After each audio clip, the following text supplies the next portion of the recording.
Hi everyone and welcome back to Teacher Sai. So tapos na ang ating day 1 for our virtual INSET 2021. Now it is time for us to get our certificate of participation. So paano nga ba yon? Let's say for example, nakapag-login na kayo sa ating LMS. So punta po tayo dito sa ating virtual INSET course. Alright? So, i-click ko po ayan, yung ating virtual INSET. Then, let's wait for a while. As you can see, this is our common problem. Ayan, medyo matagal lang talagang ma-access, but ayan, tiyagaan lang din. Okay? So, lagyan natin. Just click access. Well, anyway, kanina dun sa example ko, pinakita ko na sa inyo na na-access ko na ang aking virtual INSET. Okay? So, you may check my other video. Ilalagay ko na lang din yung link dito sa ibaba. Okay? So, since day 1 po ngayon, click ko lang itong day 1 March 15. Okay? So, ayan. So, as you can see, may nakalagay po dito na downloadables, which I think is the resources or the downloadables PowerPoint slides na ginamit po or the resources na ginamit po dito sa ating day 1.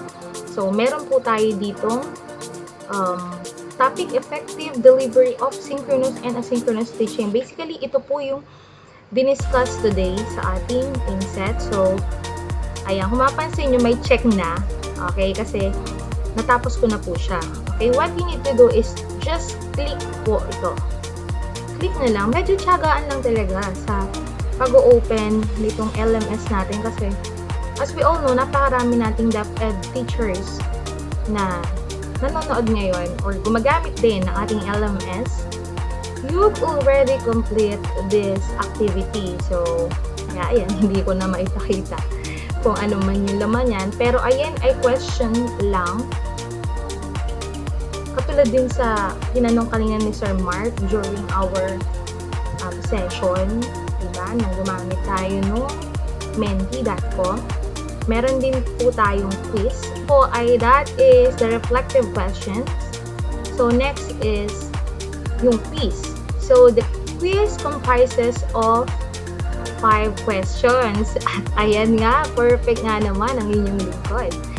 Okay, so, let's say for example, you are already done with your quizzes and reflective questions.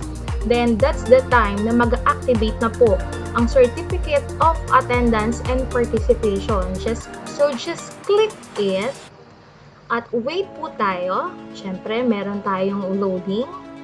And just click View Certificate. Alright? So, once na maklik nyo na po ang View Certificate, that's the time na meron na po kayong certificate for the day 1 of our virtual in-service training for public schools teachers. So, kung tingin nyo nakatulong sa inyo yung tutorial na to, don't forget to hit like, subscribe, and ring the bell button para lagi kang updated sa mga post ko. Thank you!